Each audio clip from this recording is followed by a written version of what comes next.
Let me just give you a little background about myself. My husband and I sent our two kids to Oakland Public Schools.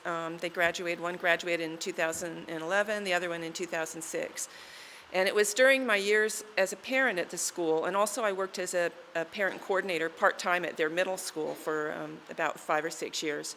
And it was during that time that we had our state takeover, and we had a series of road superintendents, and I had been kind of an active volunteer, never involved with an organized group like the PTA necessarily, although I'd pay my dues, but I wasn't an officer or anything. I would just do like mostly volunteering in the classroom, that type of thing. And so anyway, I just became more and more interested in these education reform issues and the privatization that I could see happening in the district. And then in reading online, I learned more and more and more about it, and it just has sustained my interest since that time.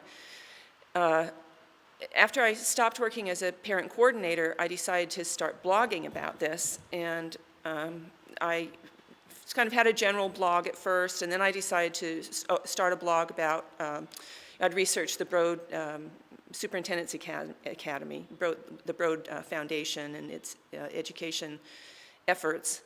And so I took that kind of to its end, and then I decided, there was so much propaganda I knew about charter schools that I decided, well, I'm going to start a blog that's going to just be a compilation of news stories about charter schools. And this was my,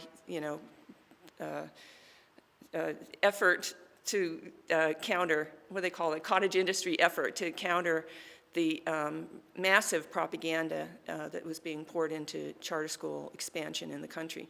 So I started researching, and I started the blog in May 2010, and my initial research was just like in front of Google, Googling charter school problems. And I immediately picked up on a story about a charter school in Salt Lake City where a parent who had been sitting on the board of that charter school had done his research. Things didn't seem right to him, and he did his research and found out that this school was associated with a Turkish imam named Fethullah Gulen and his movement. And once he sent a letter out to his fellow parents, he started getting lots of hostility from the board. He was the only non-Turk sitting on the board, as I recall. And he eventually stepped down. And so I ran across that news story, and of course it's a really unusual story. So then I also found one from 2010, same thing. It was in Tucson, Arizona, where a parent had become suspicious that the charter school there was associated with this Turkish imam, Fethullah Gulen. And I thought, this is really odd, in Utah and in Salt Lake City, or in Tucson. So, but then I recalled, because one of the things I had done is monitor, kind of just keep my eye on charter schools popping up in Oakland. And I recalled in like May 2010 then that a few years earlier I had been looking at the board members of a charter school in Oakland, Bay Area Technology School, nicknamed Baytech. And I remember not knowing the nationality of those board members' names. I think there were 4 names there, and I really couldn't place the nationality. And it just sort of, I let it go then. But then a couple of years later, I learned about this Turkish group, and I thought, let me go back and see what the nationality of those names was, and sure enough, they were all Turkish. So to me, this was just like an odd set of facts, and I started researching and learning more about this group. So that's where I am. I kind of, have become, that's my specialty now, although I keep an eye on, all the education reform aspects and privatization. I'm a close reader of that material every day. So I'll come back to that in just a minute, but I want to go through a few things that I'm aware of that have arisen in the last few months as pushback to this whole charter school expansion that's happening in the country. And so I put them in chronological order, the ones I know about. So the first one is the one that Steve was talking about, which is this Repeal Charter School Act of 1992. And I have brochure, a little handout here. You can take that and pass that around, keep some, give them to people you know. But that was submitted in December 7th, 2005. That's the date I have on it. And this is actually the act I printed off here if you want to look at it later. I don't, I'm not going to really talk more about that because it's not my area of expertise, but I'm aware of it and I support it and want to spread the word about that because these charter schools are insatiable. They chomp away and they're consuming public school districts. And there has got to be some kind of brakes put on this before all these school districts are consumed. So then the next thing that came across my mind, my radar, was about 10 days later, on December 18th, my Google Alerts told me about Anaheim Union High School District calling for a temporary moratorium on the approval of charter schools. And they mention actually Magnolia Public Schools, which is the CMO, the Charter Management Organization that's involved with the Gulen group in California. Texas has the largest number of schools. I think they number about 45 schools now. And Ohio has the next largest number. I think they still have 19. And California has 11. So I thought this was really interesting. This is a high school district. Well, okay, so I was unfamiliar with the concept of high school districts. Anaheim has several elementary school districts, so they just have those, and those districts just take care of K through 6 down in Anaheim. And then they have one large union high school district that's 33,000 kids that has I think 8 or 10 comprehensive high schools, one of them as large as 3,000, over 3,000. And some are smaller, but there are a lot of them around the 2,000 student enrollment.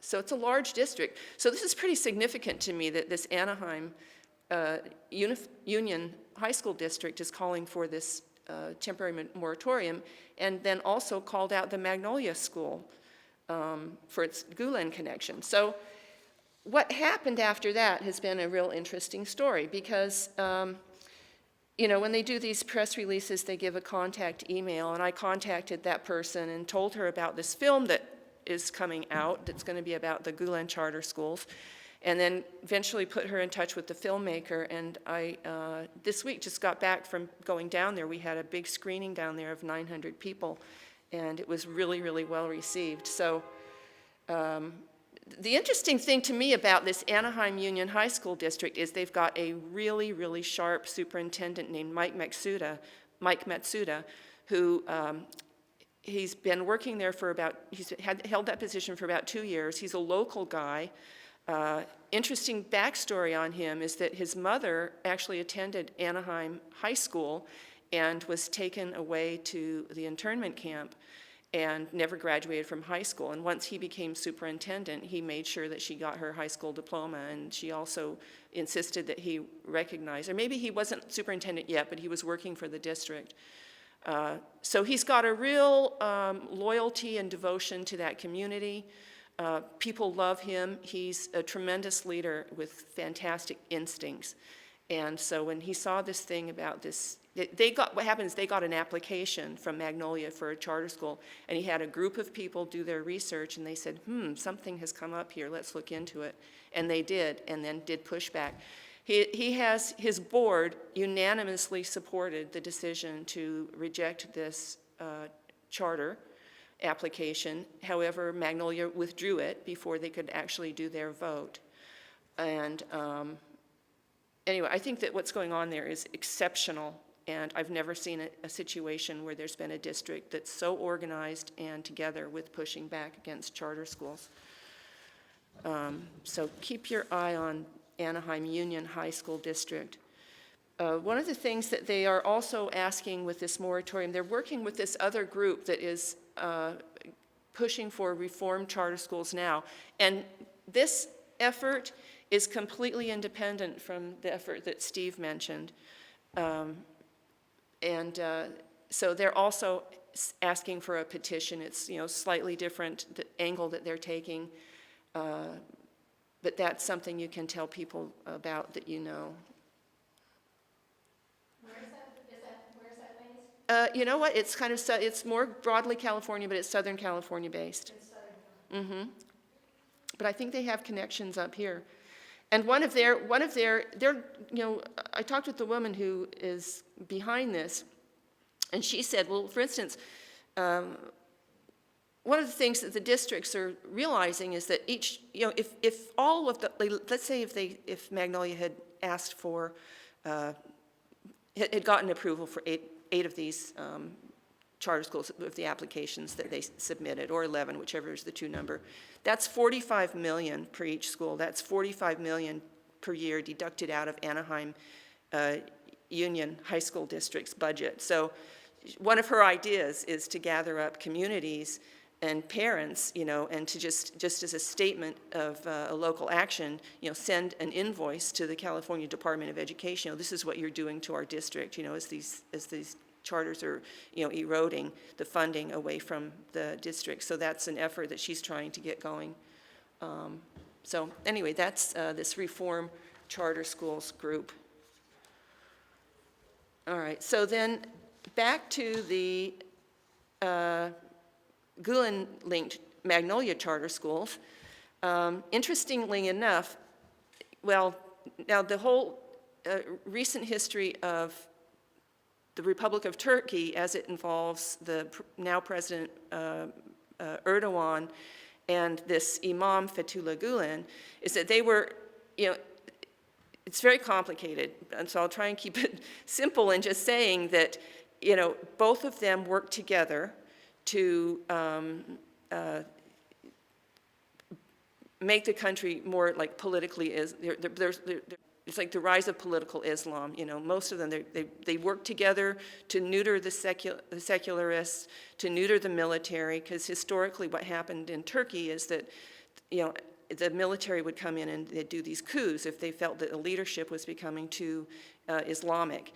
Well, Fethullah Gulen and Erdogan and his party had what are some call sham trials, and they arrested a lot of the military leaders, and they just effectively have neutered the military, and then, have changed the character of Turkey politically. So anyway, after they achieved that, these two parties, Gulen through his network of police and judiciary and his media, and Erdogan through his political organization, his political party, they worked together, they got this thing accomplished, and then they started fighting with each other for power. And in the late 2013, they had this tremendous split and these big fights coming up. And President Erdogan has been pursuing and trying to dismantle the Gulenist organization ever since. One of the things that he's done is he's hired an international law firm to go after the Gulenists in this country. And that's one of those attorneys is who was speaking at that Fremont board meeting. So they also are doing their own research, and they have a petition for people to sign. They filed a complaint. They got all these exhibits together, and they wrote a complaint. It's a uniform complaint procedure, an official type of complaint that you make with the state government.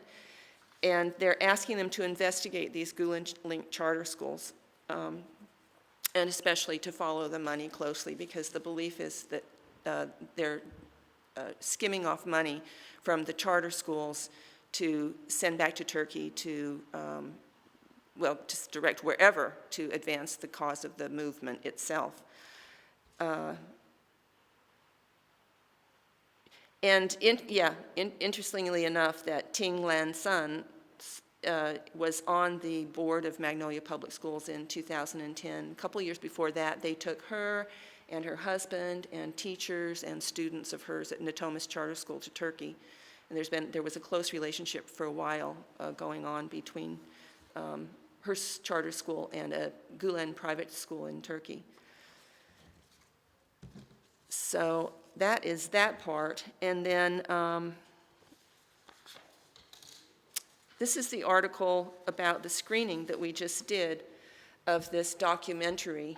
And the documentary is called Killing Ed. I was interviewed for it in October, let's see, 2 years ago, this past October. And he's just finally edited it all together, and it's a pretty remarkable film, I think, it explains this movement, how they approach schools and how they approach politicians and give these trips and do the campaign contributions. And, basically, very, very few of our public officials are untouched. Arnie Duncan had received two awards from the Gulenist organizations. One was called the Rumi Forum in Washington, D.C. Another one is the Niagara Foundation in Chicago. And he got that when he was CEO of Chicago Public Schools. His senior, Kenneth Bedell, who was one of his senior advisors, has had multiple contacts with the Gulen Movement and Gulenist organizations. There's really, I know there are politicians who they haven't visited and taken to Turkey and given campaign contributions to, but many, many, many, many have. There's lots and lots of material and contact between them and Mike Honda, for instance. Tremendous amount of contact. They actually tweeted from his mother's funeral a photograph as they attended his mother's funeral. They're very close to him, apparently, if they feel comfortable with doing that. So anyway, this film is just, it probably won't get widespread release unless it gets a distributor. So far it hasn't. It's a very difficult subject and many people don't want to touch it. But it will be opening formally in New York City on March 25th. The screening in Anaheim was a private screening. Even though it had 900 people, they were all by invitation. And so he's hoping it'll get out on, it's been taking a long time to get it done, and he's hoping that it'll get out on Netflix by this summer, and copies can be purchased and distributed. And yeah, it's going to do a lot in terms of the learning curve of the country, of anybody who gets a chance to see it. And then there are always these topics with this because it's a Muslim group. It's a religious community. Turkey has 79 million people, and its population, and almost all of them are Muslim. It's considered 99 or 99.8% Muslim. But the Gulen Movement is a small religious community that is, like they say, from 1 to 10 million is the best estimate. There's no formal membership, so people don't know. So even if you say it's 5 million, that's 5 million out of 79 million belong to the Gulen Movement. So one of the things I really, really stressed at this screening when I had my chance to make comments is that, when you're talking about this, even, you have to really be very specific to people and explain it's a very specific religious community. Certainly it's not all Turks because, 74 million aren't part of it, and that's out of the 79. And then the other thing is that a lot of people in Turkey, and there are Muslim people in Turkey, who are very upset and concerned about what the Gulen Movement is doing. So it's really, when you break it down, it's not Turkish, it's not about Muslims, it's about a very, very specific religious community, and that needs to be stressed whenever you're trying to express the story to people. Fortunately, in Anaheim, one of the board members is a Muslim man from Sri Lanka, is where his home country is, and he, made his public statement at the screening, saying, yes, this is very difficult, but we need to deal with this because of their involvement in charter schools. So I think that's about it. Brings you up to speed. There are very few, maybe one state assembly person in Ohio who has uttered the word Gulen, showing any awareness that this organization exists.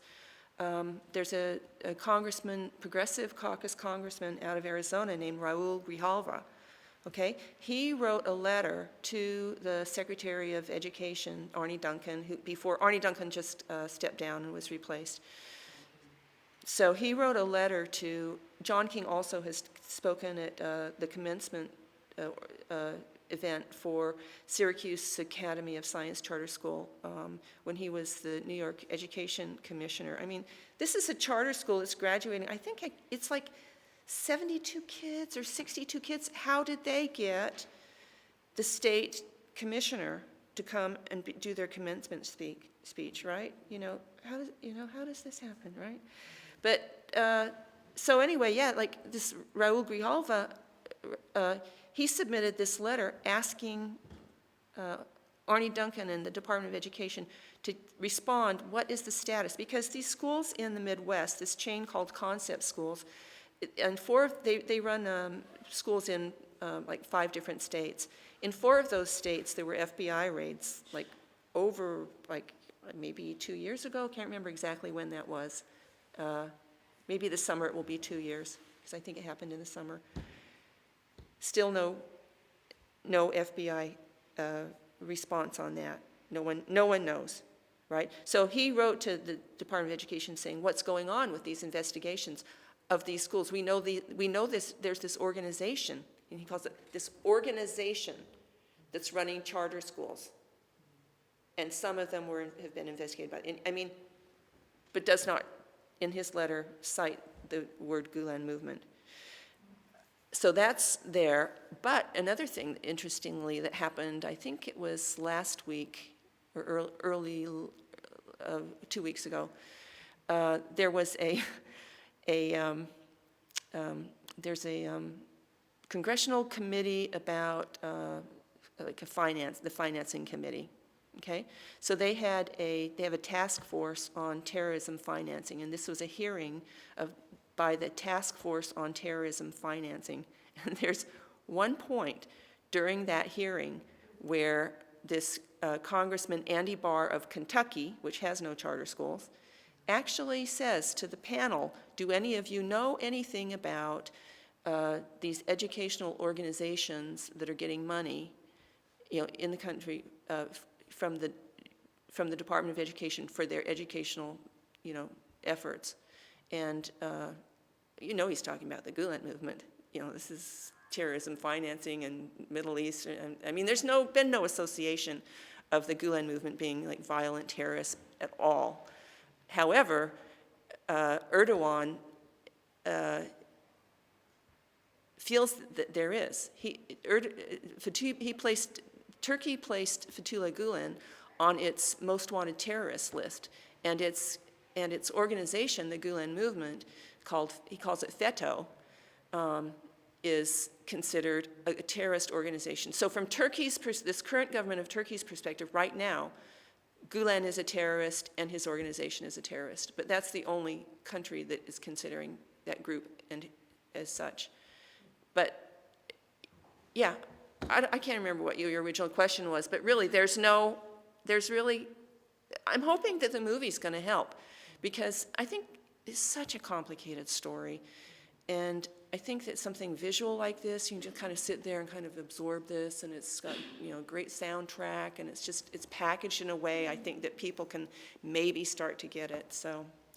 So when did the Erdogan camp sort of disassociate from the Gulen camp? When did they? It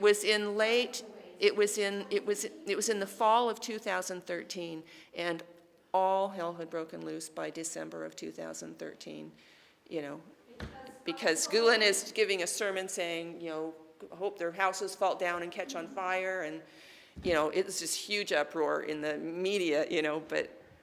Because Erdogan is also, he's very in tight with ISIS. Yeah. And all that, so I'm just curious.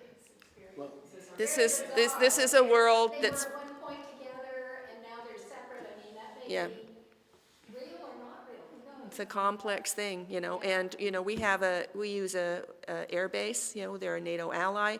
We use an air base in Incirlik in Turkey to, fly out of, and so the U.S. is tight with them.